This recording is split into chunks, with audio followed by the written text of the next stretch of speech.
గురుగారు మరి కర్కాటక రాశి వారికి ఈ సంవత్సరం ఏ విధంగా ఉంది? అలాగే వారు చేయవలసిన తంత్రము, వారు పఠించవలసిన మంత్రం, ఎవరి ఆరాధన చేసుకుంటే మెరుగైన ఫలితాలు ఈ సంవత్సరం ఉంటాయంటారు? అమ్మ మీకు ఇందాక ఆల్రెడీ చెప్పాను. ఈ సంవత్సరం శత్రు పరాభవన సంవత్సరం. అధిపతి కేతువు. హ్మ్. కేతువు అంటే పాము. యాక్చువల్‌గా చంద్రుడి కర్కాటక రాశికి అధిపతి చంద్రుడు. హ్మ్. కర్కాటక చంద్రుడిని ఎవరు మింగుతారు? రాహుకేతువులే కదా! రాహుకేతువులు. అవును. గ్రహణం వచ్చేస్తుంది. హ్మ్. ఈ సంవత్సరంలో అత్యంత జాగ్రత్తగా ఉండాల్సింది.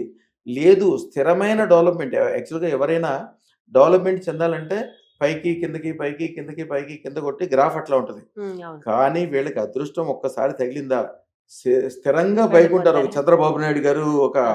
చంద్రశేఖర్ గారు మొదలైన తర్వాత ఎట్లా ఉంది వాళ్ళ జీవితంలో అవును. ఏమడుగుతుంది. ఓ స్థిరమైన డెవలప్‌మెంట్ ఎన్ని లక్షల కోట్లు సంపాదిస్తారో వాళ్ళకే తెలవదు. హ్మ్.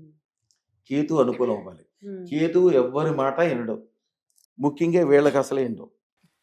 కానీ కేతువు అదృష్టరత్నం ఉన్న చోట హ్మ్. 100% వీళ్ళకి విపరీతమైన శక్తి ఇచ్చేస్తాడు. హ్మ్. అప్పటి వరకు ఉన్న శత్రుభావన మొత్తం కూడా పాజిటివ్ అయిపోతుంది. హ్మ్. అమావాస్యలు కంపల్సరీ అన్నదానం చేయాలి. అన్నదానం. ఎందుకంటే చంద్రుడికి అది దేవత హ్మ్. ఎవరైతే ఉన్నారో దానికి వెండి, పాలు, బియ్యము, బియ్యపిండి వీటన్నిటికీ దీనికి సంబంధం. హ్మ్.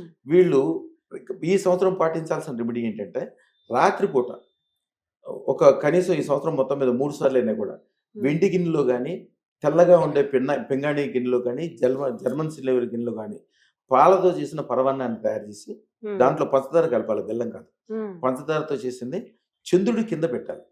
చంద్రుడి కింద రాత్రిపూట నివేదన. పెట్టుకుని కనీసం 18 నిమిషాలు గంటం బాగుంటే చాలా మంచిది. హ్మ్. 75 నిమిషాలు ఉంటే మంచిది. లేకపోతే కనీసం 18 నిమిషాలన్నా ఉండి తన మనసులోని కోరికలన్నీ కోరుకుని చిన్న మంత్రం ఉంటుంది. మంత్రం చదువుకోవాలి. హ్రీం హ్రీం శ్రీం సర్వశాంతి ఐశ్వర్యం తక్షణం దేహి ప్రత్య స్వహ. ఎందుకంటే ఈ సంవత్సరం మొత్తం వీళ్ళకి మనసు ఆందోళనగా ఉండటం కానీ, హ్మ్. సరైన నిర్ణయాలు తీసుకోకపోవటం, పెద్ద పెద్ద ఛాన్సులన్నీ వదిలేసుకోవటం ఇట్లా ఉంటుంది. మనసు స్థిరంగా శాంతిగా ఉందనుకోండి ఐశ్వర్యం ఆటోమేటిక్‌గా వస్తుంది.